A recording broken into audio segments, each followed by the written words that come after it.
Let's go into assessing the impact on your law firm's website, how we go about doing that, and kind of what you need to be looking for before taking drastic action or any action at all. So it's actually pretty simple to understand the impact of these algorithm updates. And there's really just one way. It comes down to results, right? So if you track your leads on a monthly basis or have some idea of how many leads have a baseline, the first thing to ask is that month's performance, was July or August now, was that out of a standard deviation of the baseline that we have? You can get into traffic as well, or keyword positions as well, but one thing I preach for our clients is you don't need to be the experts on kind of the sub metrics or the level 2 metrics. We scrutinize those things and we look at those all the time, because if the end product is leads and paying customers, that has to be started at the keyword level, and then that creates traffic and so on and so on. So there's two ways to diagnose that, right? You can look at the actual lead count and see was there a difference there. You can also go in and look, at the keyword level as well, or the traffic level as well. We typically will use a tool like Ahrefs, or other ones out there you can do like SEMrush and Moz. Those are really perfect for understanding keywords. Did you lose keywords? Did your positions change? Things like that. Because if you have a really high performing keyword and that goes away, it can have a massive impact. I mean, it can really change how many leads you're receiving and cut them by 25% or 50%. If you're, if you have one of these that is really producing for you. Another way to do this is also just going to Google Analytics. And the way I would approach this to understand, was I hit by this? You want to look at the comparison data, right? You want to get an idea of what your average organic traffic is for the website month by month over, let's say, the previous 6 months or so.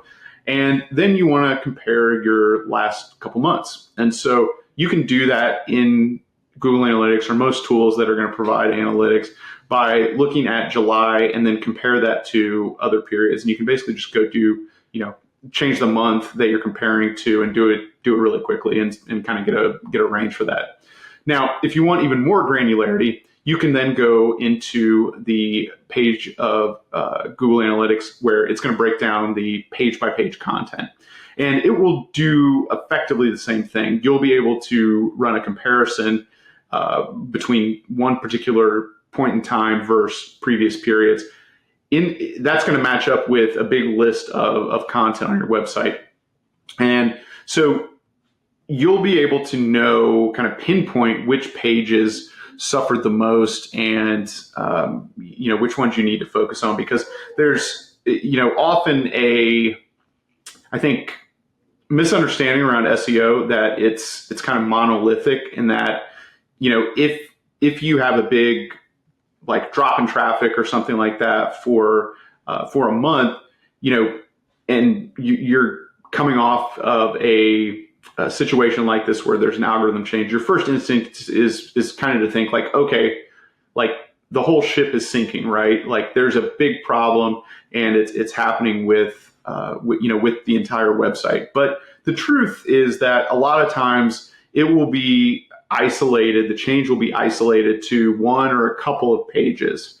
And in that case, you really want to be more tactical about which pages you go after, right? So instead of adopting a new sweeping site-wide adjustment, you really want to get in there and understand which specific pages were affected, because unless you have drops or gains all across the board, and the whole ship's is going down a little bit, you're going to be better off by going in and doing page optimizations per page, because typically it's going to be one or two or five of your really high traffic pages that get hit. But the good news is that by using best practices, and we have a whole, we have content about how to do the on-page SEO process and like what we do to evaluate it. But so I won't go into all that. But there's a way to get back, right? The algorithm is constantly changing. You can constantly change your content, right? That's how you fight back against this. Is understand that it's not monolithic. You need to change it over time. You need to freshen it, update it, add more, sometimes reduce, but it needs to get better over time. And by keeping that mentality, you're going to be able to put yourself into a better position to actually recover, and make gains like this for the future.